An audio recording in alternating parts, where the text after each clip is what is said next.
Well, I know usually I'm here talking about something more on the level of being somewhat positive, and usually I'm trying to get people to come on the show and talk they talk, but right now I'm thinking that I got to start doing something new. So I figured I'd try this out. Um, we all talk about the Dr. King speech because that's about the only one that we really hear about. But there were many speeches, just like there were many Malcolm X speeches. And I think we've done a disservice to our youth because they don't really understand what people went through to get them where they are today. So I figured I'd put a clip, just a small clip of one of Dr. King's speeches on here to actually um, shine light on what he believed when it came to different systems that has helped us get where we are today. So without further ado, I'm going to play this tidbit and hopefully you'll enjoy it. Evil system around.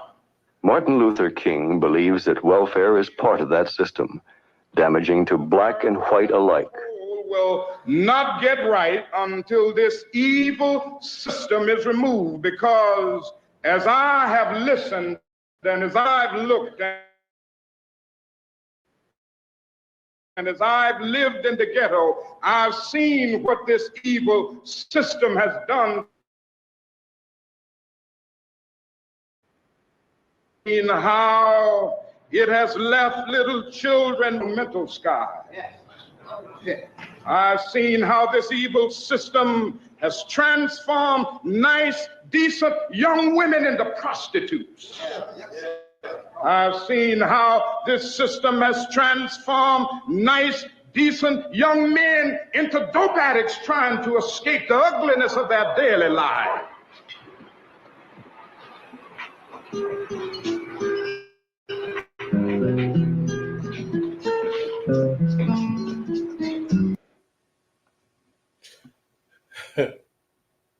We so used to the I have a dream speech that we forget that there were other speeches that was involved.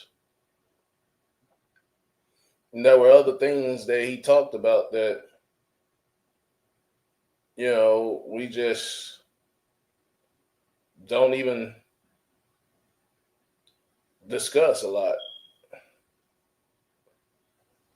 This one, I think this one has hit closer to home than most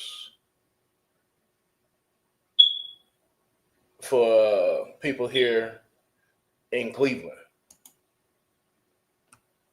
Let's give it a little bit of let's give it a little bit of shine. And you beg.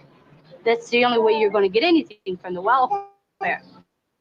And to this day, I have never gotten anything from the welfare for myself.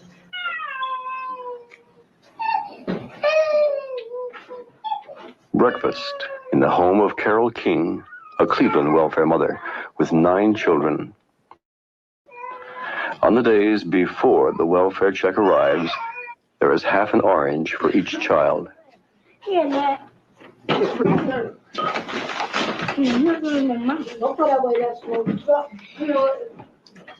Mrs. King has become involved in the welfare rights movement because she feels she doesn't get enough money to raise her family.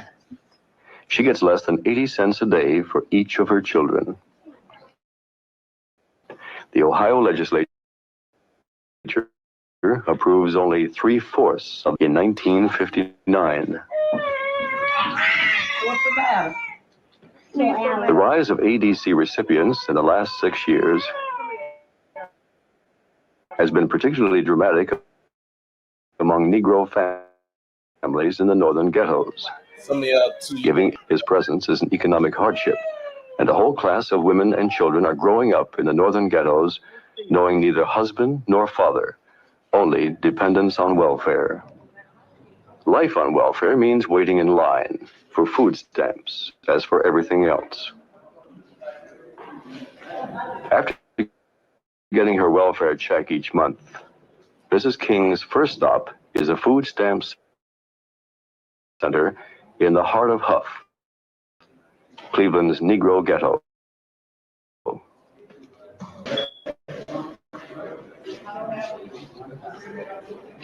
She pays $110 for $158 worth of food stamps, which must be spent only on food. The idea is that the state guides the spending of welfare mothers, and the women resent the implicit moral. Raise children without money. People on welfare, if they had money enough to at least exist on, I'm not saying, because I don't have a college diploma, that I should have, $300 living in a rich country like America. And, like we can always, send charity overseas. And it's, for years, we've been in poverty as a country. And that I'm concerned with a country that, gets concerned with hunger in India, but's not concerned with hunger in the United States. They talk about planning for a future. You have to first have something to plan with. You don't plan a future unless you have something to plan with. And this is what, society's going to have to face. They're talking about future America. And, our kids are part of that future society. And, and to deprive them from the time that they're, babies, now they say, work with 16-year-olds. That's crazy. A 16-year-old, it's too late.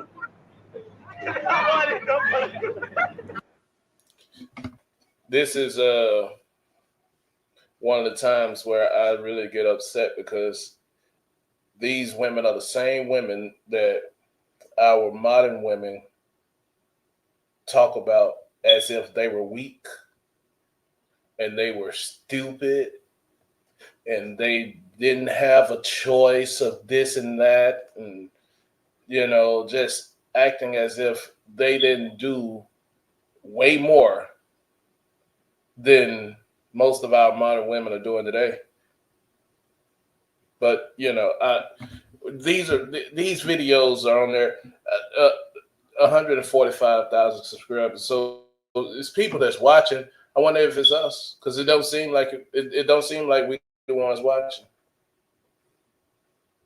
Because I don't see the actions that would go towards you knowing that this is where we came from. Well, I wasn't here. I was down in Mississippi living my best life, but culturally, we all went through it. But let it go a little bit. Growing up without enough money is hard enough, but there are other cold realities about growing up on ADC.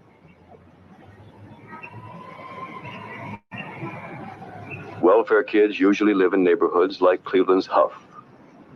They can see the results of violence, even murder, around their own homes. And they must learn to live with it.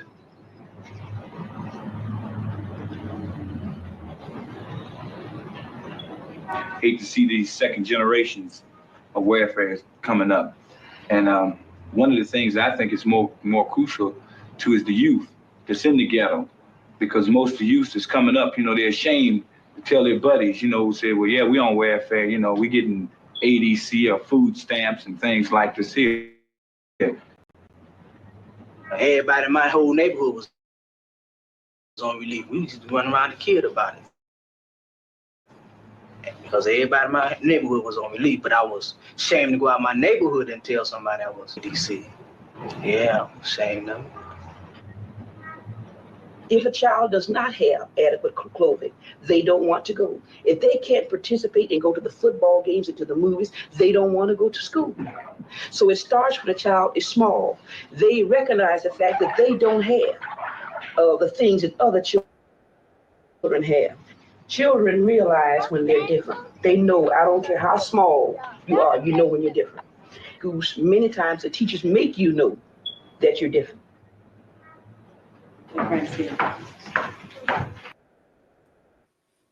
And to be honest with you, in my opinion, of course, that's part of the problem when, people make it known that these children are different. I think that's part of the reason that they started having kids wear uniforms so that other kids wouldn't be able to tease them. You know, I didn't know I was poor when I was coming up, honestly. But like I said, I'm different. I grew up in a whole nother place and a whole nother time. But we'll have a discussion about it later. But let's just keep it going.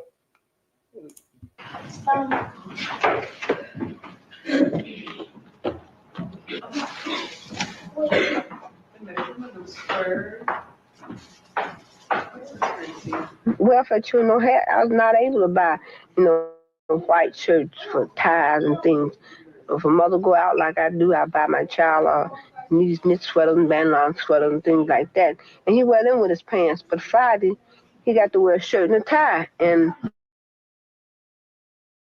I just don't have it. They have sent my child home twice, last year for not being dressed in a tie. And I mean, it made me a shirt and ties. Now, if you want to have one, you buy one.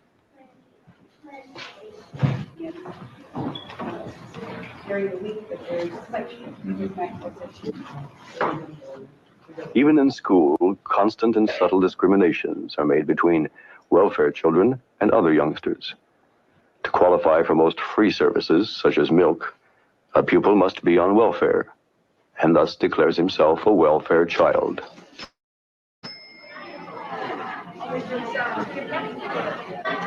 The teacher would tell everybody, the kids, about him being on welfare, and he didn't want them to know he was on welfare.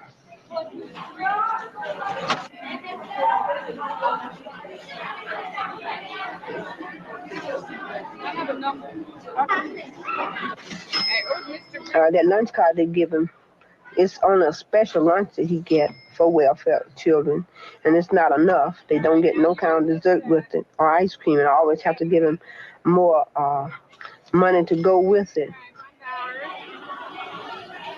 They ain't gonna give but a handful of crumbs to a mother. What do you think the young teenager gonna do? Why do you think that's down here on Huff?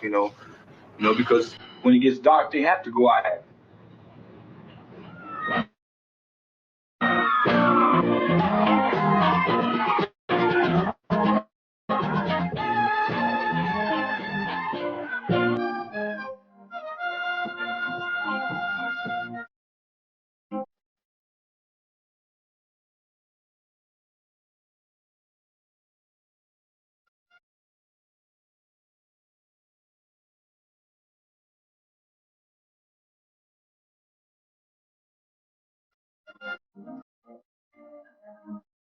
This is survival and escape in Huff.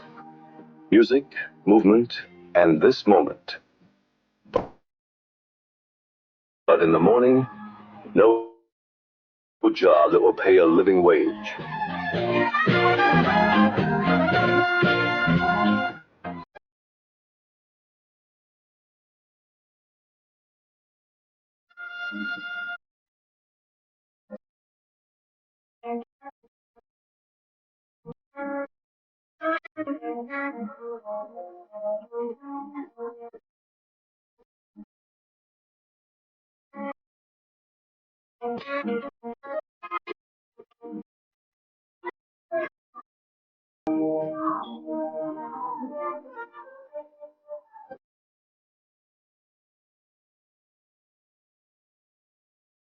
Now, Honestly, this part is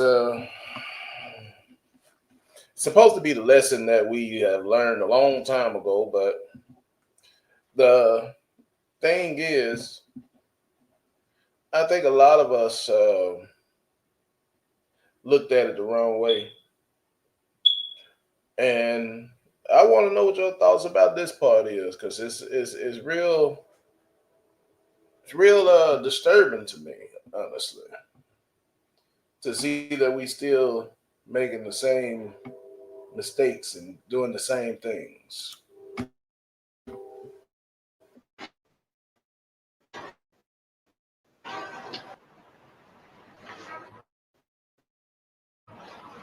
Brenda is 19, unmarried, and she has just had a baby. She's learning to care for him on her own. Lives with her aunt, who has 5 children of her own. Money was the reason she decided not to marry Kenneth, the father of her child. I mean, I would have married him, you know, for while I was carrying the baby, but he had no job and couldn't support us and his sister getting married. When her sister getting married, so I said, wait. I plan on marrying him next year, no sooner than next year. Have to give him time to work first. I mean, what's the sense of marrying somebody if he can't support you? That's his job to support you and the baby, not my job to support him and the baby. So after he start working, work more than he been working, then I'll marry him. When I think he's able to take care of 2. Many of the girls who go on welfare never graduate from high school. A girl who gets pregnant in most high schools is automatically expelled. Usually she doesn't come back. She's on her way to a lifetime of dependence on welfare. The Webster School in Washington, D.C. is a high school for pregnant girls. A psychotherapy session is a weekly part of the curriculum. When I first found out that I had become pregnant, and when I found out that there was this school called Webster, I thought that I was going to be shut out away from the other people and that I was going to be an outcast. But when I came into Webster, it seems that I had more what you would say, people on my side, more attention going towards my way. And with the help of Miss Gill, and then with the help of some of my good friends here, I seem to be making it and all. And being here with these girls, they are closer to you. I think that all of us are closer together than girls that have not been pregnant, because they all have their opinions and they can easily say things. But we have, we're all going through the experience. Mrs. Patricia Schiller is a clinical... I wonder if that's part of the reason that young girls try to get pregnant sometime, so that they can feel like they're part of something. Almost like a gang, right? Well. Anyway, let's try to finish. Psychologist. She directs the conversation toward future plans and prospects. Well, I've got a job. I'm going for an interview today. And I filed for support from the father in the court.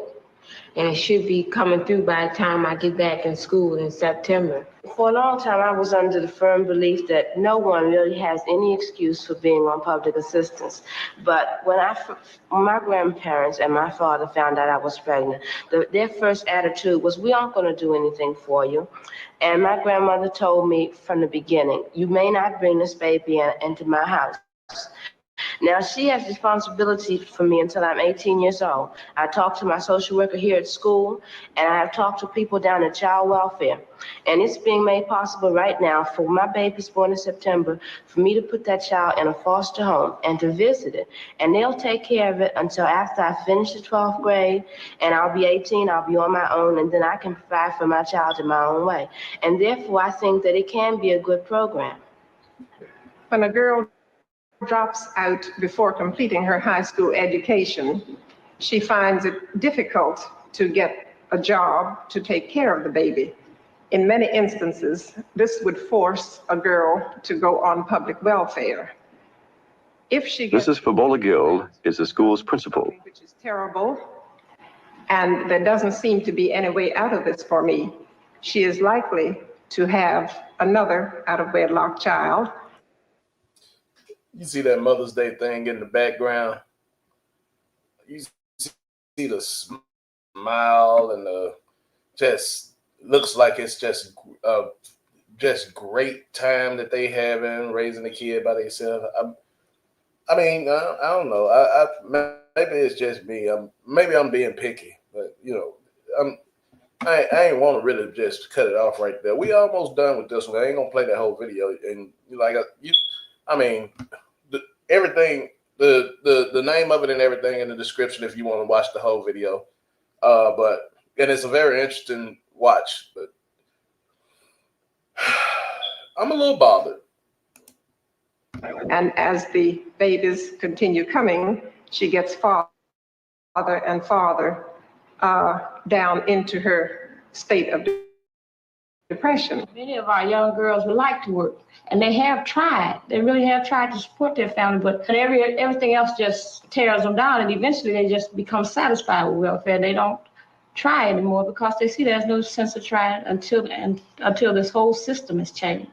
Jeanette Salters, a welfare mother, works in Head Start and receives a small supplement to her check. You know, people talk about the ADC mothers don't want anything. They're not going to ever get anything. This is the same feeling that they have. They have tried and they want jobs, but nobody's going to give them a job. And the first thing they holler, well, you on ADC, you know, and you don't have any experience. And how can you have experience when you're just coming out of school? And nobody's willing to try, you know, to give them a chance.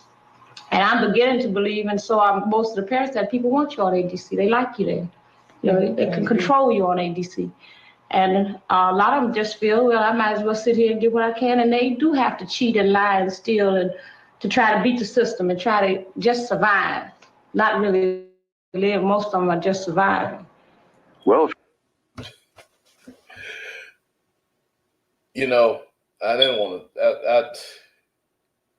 It's funny that now most of our hiring managers are the same people that never mind. Look, hey, it's very interesting to me that those same words that's being spoken right there by that young lady are the words that I've heard a whole lot of our young men say when it comes to getting them a job. And a lot of times they supervisors are those women. They managers are those women. The boss are those women, and they make it very hard for them. They don't want to give them any raises. They don't want to, and it's like you forget. But you know, it's a interesting little conversation, and I'd love to hear what you guys have to say about this, especially people here in Cleveland, women and men. I'd love to get your intake in the comments. You can like, share, and subscribe to this. The everything is down there. You can go look at it yourself. 1967 documentary, Welfare Over Fathers, the Welfare Revolt. Go watch it yourself, the whole thing. I just did 20 minutes out of it, but it's an hour video. Creator Wayback Archives. Definitely check it out. Gotta give the creator his due. So check it out and let me know what you think about it. I'm gonna let you go. I'm out. Peace.